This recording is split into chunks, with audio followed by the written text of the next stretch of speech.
Hello everyone, it's Melissa and I'm back. I want to start another layout, so I thought I would share what I hope to use. So first off, I want to say that I plan on doing a scrap lift of a recent layout that Nichol Spohr shared that she had made for Lawn Fawn. So I'm going to move my camera so you can see that. It's a 12 by 12 orientation, and what drew me to it was its simplicity for starters, and second is that she used a lot of photos, and I in fact am making a layout for Valentine's Day and I have several photos I want to use. So let me share it quick. So there it is. She called it a grid pattern with the 4 quadrants. So I really liked you know, her use of the photos in the frames. You know how much I love frames. Okay, so I am going to start by sharing the photos. I have 5 pictures. These were 2 that were printed in black and white, 4x6, and then the rest are in color. And it does not bother me at all to use color in black and white photos on the same layout. I feel with it being especially a Valentine's layout, the significance of, for me anyway, the reds and you know, like the strawberries and things, you know, having those in color, that's a significant thing for me. So that's how I'm gonna do it. So I have pulled the 2 places that I have my Valentine's product, and one of them is in these one of these photo boxes, 4x6 photo box, or maybe it's actually bigger, 5x7 maybe, but I have all my embellishments in here. And so I do have a couple of stamps that I may, obviously, that I will pull because I stamp on every project. But yeah, this is just some stickers and whatnot, a couple pieces of chipboard, some wood veneer. These are actually buttons, and I buy buttons when I see them at the dollar store or yeah, in the hot spot at Target, because I just use them as flair. I just tear this piece off and, you know, done. I got a couple washies, and so let's see what else I have in my paper. So I don't have much, so we're gonna make it work and get creative. And there wasn't much used in the layout itself, so it was kept, you know, simple. So here is a Valentine's 6x6 pad. I'm sure you guys have seen these. This is really old. So I like that this is a black, has a black incorporated in it because of the black and white concept that I'm going with, using with my color photos. There were some old rub-ons. You know, the thing with rub-ons, I don't know if these will even work, so that's always fun to, it's a fun discovery. Some stickers. These actually are kind of birthday stickers, but I keep them with Valentine because that's how my brain works. They seem very Valentine to me.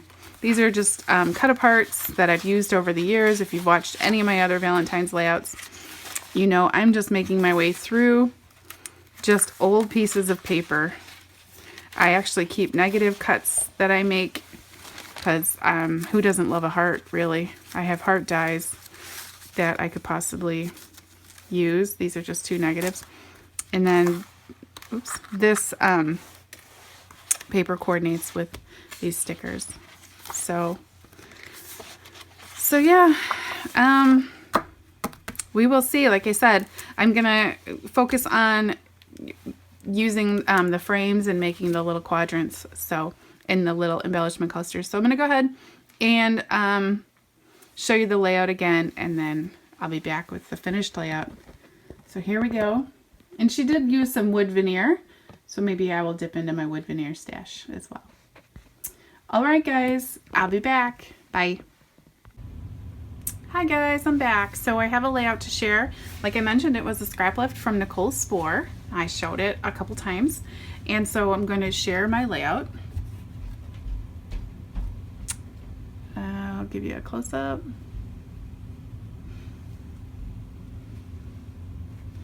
Okay, so here we go. I showed the papers that I kind of had in my stash that I wanted to use, and I ended up using, this is a blush pink from Stampin' Up, And before I put anything down, I went with the spun sugar from Tim Holtz and this pink bubblegum Tattered Angels. And I kind of did this smooshing technique in the droplets to kind of distress the background. Didn't do too much because I didn't want my paper to warp. So yeah. And then I went and cut 1 inch off of this one side and this one side, mounted it on white, and then added some strips. These are just scraps of paper, and I just tore a couple of them, kind of layered them, and yeah, I don't know, made them look just something different. So I just had scraps, so this is actually what I have left from those 2 little pieces that I cut. I went in with these spellbinders. I could have used my Cameo in hindsight, but I wasn't really sure what I was doing, so I just thought it was easier to lay these dies out so I could kind of get a feel for where I wanted everything to go.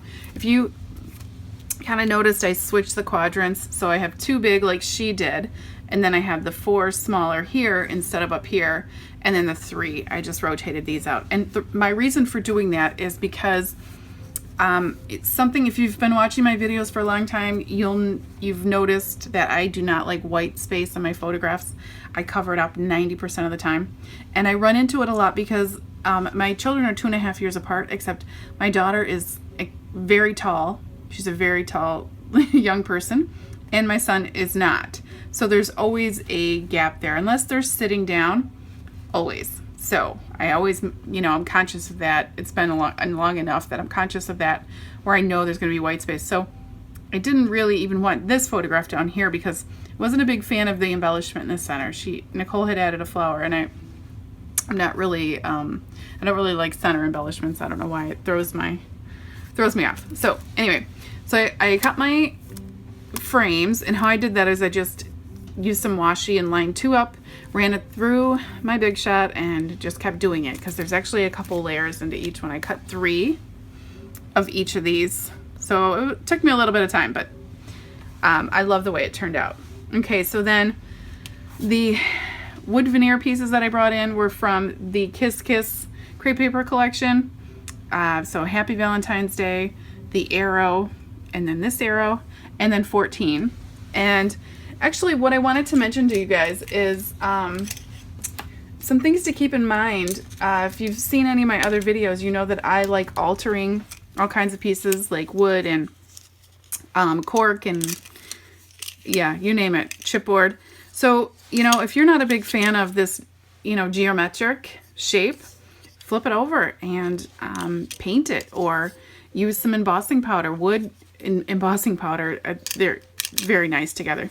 Same with this one. If you're not a fan of this little gem shape, you got the back. And same holds true for the arrow. Like, even if there wasn't an extra arrow in here, but even if it doesn't go with your theme, just, emboss it, paint it, alter it. Oh, here it is. So, yeah. Anyway, so something to keep in mind. I'm always altering just anything possible to make it work for me. So, okay. So then I have 2 photos. This is just patterned paper behind here. This is actually patterned paper scraps. So you guys, I shared, I was going to be pulling from this and then my scraps, and that's what I did. So very minimal pattern paper. This didn't take much at all. So I added that button that I showed you I got from Michael's. I'm sure it was like $1 or on clearance or something. And it's actually just a real button. I removed it, and since I don't like a lot of dimension on my layouts, what I do with these, I don't know if any of you have ever seen this tool, but it's by Making Memories. I'm sure they have another newer brand. This is like 10 years old. And it's actually called a tag maker, where you could like make your own tags in different shapes. I use it all the time. But so you just sandwich stuff in this little hole here. And then so I just put the button in there to kind of flatten it and give it a squeeze. And that's it. So I use this tool a lot because, yeah, I don't almost never buy flare. I always buy the buttons because they're cheaper and make it work. So, yeah, yeah. So I did heart pancakes because I wasn't originally going to label that, but I thought, hold on a second. Sorry about that. Again, that happened. That happened in my last video too. I'm sorry. I apologize. So I wasn't going to originally label this photo, but it's not very easy to see that these are heart-shaped pancakes. So for breakfast. So that's what I did with my typewriter. I added some buttons for my stash here and just some crochet twine. Put turtles here. Like I said, the 14. And then these hearts, these 3, they're just random from my stash. I don't even know where they came from, so I can't even tell you. But they're like leather, faux leather, of course, with some stitching on them. So this XO, I won in a rack or some giveaway, some Freckled Fawn heart embellishments. They were like chipboard pieces. So these, so it's one of those.